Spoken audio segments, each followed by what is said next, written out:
నమస్తే friends, welcome to CR ముచ్చట్లు. Friends, cinema నటీనటుల జీవితాల గురించి తెలుసుకోవడం అంటే అందరికీ ఆసక్తే. వాళ్ళ జీవితాల్లోని ఎత్తుపల్లాలు జనాలకి బాగా కనెక్ట్ అవుతాయి.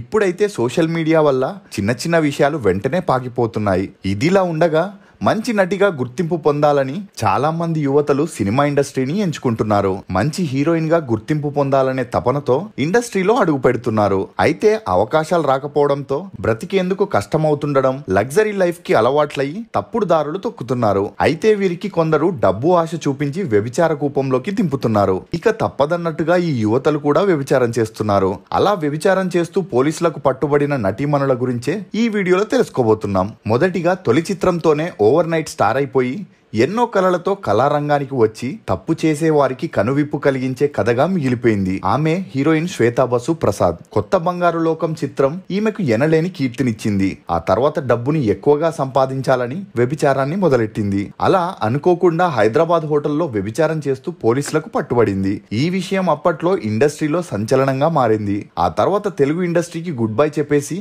బాలీవుడ్ బాట పట్టింది. 2018లో దర్శకుడు రోహిత్ మిట్టల్ ని వివాహం చేసుకుంది. కానీ ఈ వివాహం 3 రోజుల ముచ్చటగానే మిగిలిపోయింది. అక్కడ కూడా ఛాన్స్ల కోసం అందరితోనూ వెళ్తుండడం వల్ల భార్యాభర్తలు ఇద్దరి మధ్య మనస్పర్ధాలు వచ్చి పెళ్లైన 8 నెలలకే విడాకులు తీసుకున్నారు. ఆ తర్వాత శ్వేతా బసు ఓటీటీలోకి వచ్చి సాఫ్ట్ పోర్న్ మూవీస్ చేస్తూ తన జీవితాన్ని ఒంటరిగా సాగిస్తుంది. ఇక ఒకప్పుడు వెంకటేష్ సరసన నటించిన హీరోయిన్ వినీత గుర్తుందా? ఈమె ఇంట్లో ఇల్లాలు వంటింట్లో ప్రియురాలు సినిమాలో నటించింది. సౌందర్యతో మరో హీరోయిన్ గా చేసింది. అందం, అభినయం ఉన్న వినీత మంచి క్రేజ్ ని సంపాదించుకుంది. సినిమాల్లో నటిస్తూ మంచి పేరును సంపాదించిన డబ్బు చాలకపోయేసరికి వ్యభిచారం చేయడం మొదలెట్టింది. ఇందులో వినీత తల్లే బ్రోకర్ పని చేయడం విశేషం. వ్యభిచారం చేస్తూ పోలీసులకు తన ఇంట్లోనే పట్టుబడడంతో ఆ కేసు నుండి తనకున్న రాజకీయ నాయకుల అండతోనే త్వరగా బయటికి వచ్చేసింది. మళ్ళీ కొంతమంది ఫిలిం ఆర్టిస్టులు, సీరియల్ ఆర్టిస్టులను పెట్టుకొని ఈ వ్యాపారాన్ని మొదలెట్టింది. 47 సంవత్సరాలైన వినీత ఇప్పటికీ పెళ్లి చేసుకోకుండా చెడు అలవాట్లకు బానిసై ఒంటరిగానే బ్రతుకుతుంది. ఇక సీరియల్స్ లో నెగిటివ్ పాత్రల్లో నటించి సినిమాల్లో కూడా నెగిటివ్ పాత్రలతో తెలుగు, కన్నడ, తమిళ్, మలయాళం భాషల్లో 50 సినిమాల దాకా చేసిన నటి భువనేశ్వరి. ఒక్కసారి కాదు, 2 సార్లు కాదు, ఏకంగా 5 సార్లు పోలీసులకు రెడ్ హ్యాండెడ్ గా పట్టుబడింది. అంతేకాకుండా తన హీరోయిన్స్ ని పొలిటీషియన్స్ దగ్గరికి, బిజినెస్ మ్యాన్స్ దగ్గరికి డబ్బు కోసం పంపిస్తున్నానని పోలీసుల ముందే ఒప్పుకొని ఇప్పటికీ అదే పని చేస్తూ తన ఫ్యామిలీతో హ్యాపీగా జనాలకి భయపడకుండా బ్రతుకుతుంది. ఇక తెలుగు, తమిళ్ మూవీస్ చేసిన ఒకప్పటి హీరోయిన్ రంజిత.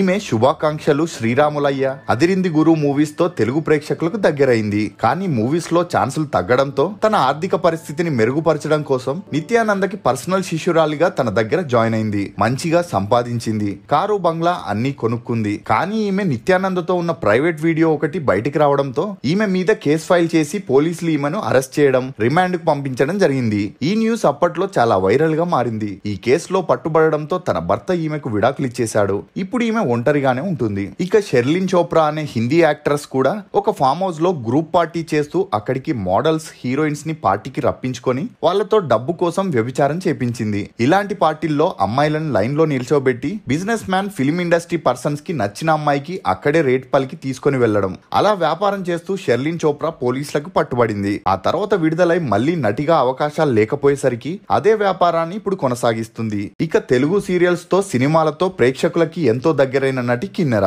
ఈమె బ్రహ్మానందం యొక్క బాబాయ్ హోటల్, చెట్టు కింద ప్లీడర్, టాప్ హీరో మూవీస్ ని చేసింది. ఒకానొక సమయంలో ఈమె కొంతమంది సీరియల్ ఆర్టిస్ట్, మూవీ ఆర్టిస్ట్ ని వేరొకరికి సప్లై చేస్తూ పోలీసులకు పట్టుబడింది. అయినా ఇప్పుడు సీరియల్స్ చేస్తూ హ్యాపీగానే ఉంది. ఇక మన టాలీవుడ్ ఆర్టిస్ట్ అయిన జ్యోతి, సైరాబాను లాంటి సపోర్టింగ్ ఆర్టిస్టులు 2010లో జరిగిన పోలీస్ రైడ్ లో రెడ్ హ్యాండెడ్ గా దొరికిపోయారు. వాళ్లతో పాటు 7 ఫీమేల్ ఆర్టిస్టులు వ్యభిచారంలో దొరకడం వల్ల ఇది పెద్ద సెన్సేషనల్ గా మారింది. కానీ ఆ తర్వాత ఏం జరగనట్టు వాళ్ళు బయటికి వచ్చి చిన్నా చిత్కా మూవీస్ ని చేస్తున్నారు. ఇక ఇదే లిస్ట్ లో ఉంది దివ్యశ్రీ. ఈమె తెలుగులో చాలా మూవీస్ లో చిన్నా చిత్క పాత్రలు చేసిన బీటెక్ బాబులు అనే మూవీతో కొంతవరకు గుర్తింపును తెచ్చుకుంది.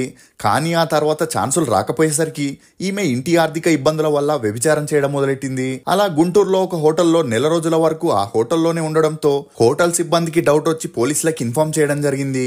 ఇక పోలీసులు 2014లో ఆ హోటల్ మీద రైడ్ చేయగా కస్టమర్ తో ఉన్న దివ్యశ్రీని రెడ్ హ్యాండెడ్ గా పట్టుకున్నారు. ఇక దివ్యశ్రీని అరెస్ట్ చేసిన వార్తలు అప్పట్లో చాలా వైరల్ అయ్యాయి. సుమనా కుమారి, భోజ్పూర్కి చెందిన నటి సుమనా కుమారి లైలా మజ్ను అనే సినిమాతో మంచి గుర్తింపును తెచ్చుకుంది. ఆ తర్వాత జామ్స్టిక్ బాక్స్ అనే వెబ్ సిరీస్ లోను, బాప్ నమ్రీ బేటా 10 నమ్రీ అనే సీరియల్లో నటించిన అంతలా డబ్బు రాకపోయేసరికి కొత్తగా ఇండస్ట్రీకి వచ్చే అమ్మాయిలకి డబ్బు ఆశను చూపించి వారిని బిజినెస్ మ్యాన్స్ దగ్గరికి, రాజకీయ నాయకుల దగ్గరికి పంపిస్తూ డబ్బును సంపాదించేది. ఇక ఇదే క్రమంలో ముంబైలోని ఒక హోటల్లో 15 రోజులుగా 3 మోడల్స్ ని, 2 సినిమా ఆర్టిస్టులని పెట్టుకుని బిజినెస్ చేస్తుండడం తెలుసుకున్న ముంబై పోలీసులు గోరేగావ్ లోని ఒక హోటల్ పై రైడ్ చేసి 24 ఏళ్లున్న సుమనా కుమారిని, ఆమెతో పాటు 2 మీడియేటర్స్ ని, మోడల్స్ ని అదుపులోకి తీసుకున్నారు. క్యారోలిన్ మరియత్ ఈమె ముంబైకి చెందిన మోడల్ అయినప్పటికీ సినిమాల మీదున్న మక్కువతో హిందీలో ట్రై చేయగా అక్కడ ఛాన్సులు రాకపోయేసరికి తన మకాన్ని చెన్నైకి మార్చేసింది. ఇక ఈమె తండ్రి తల్లికి విడాకులు ఇవ్వడంతో తల్లి రెండో పెళ్లి చేసుకుని చెన్నైలోనే ఉండేది.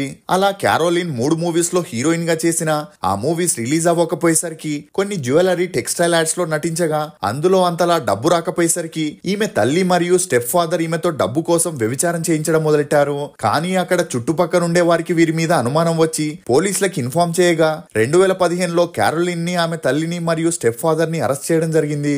సంగీత బాలన్ ఈమె తమిళనాడుకి చెందిన బుల్లితెర నటి. ఈమె రాధిక నటించిన వాణిరాణి, వల్లి, చెల్లమే, అవల్ అనే సీరియల్స్ లో మంచి పాత్రని పోషించడంతో ప్రేక్షకుల్లో మంచి గుర్తింపును తెచ్చుకుంది.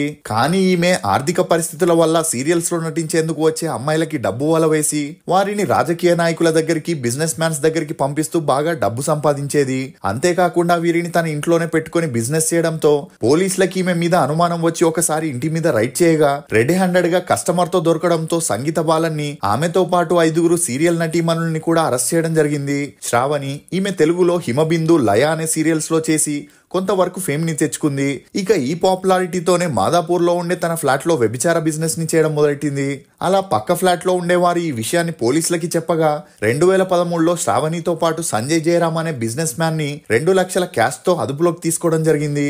ఆయుష్ హన్సారీ ఈమె రాజస్థాన్ కి చెందిన మోడల్ అయి ఉండి నటన మీదున్న మక్కువతో బాంబేకి వచ్చి మోడలింగ్ లో, యాక్టింగ్ లో ట్రై చేయగా అందులో ఛాన్సులు రాకపోయేసరికి ఆర్థిక ఇబ్బందుల కారణంగా జోధ్పూర్ లో ఒక హోటల్లో వ్యభిచారం చేస్తుండేది. ఇక అక్కడికి తరచూ బిజినెస్ మ్యాన్స్ వచ్చి వెళ్తుండడంతో పోలీసులకి అనుమానం వచ్చి ఆయుష్ హన్సారీ ఉన్న రూమ్ మీద రైడ్ చేయగా కస్టమర్ తో ఈమె రెడ్ హ్యాండెడ్ గా పట్టుబడింది.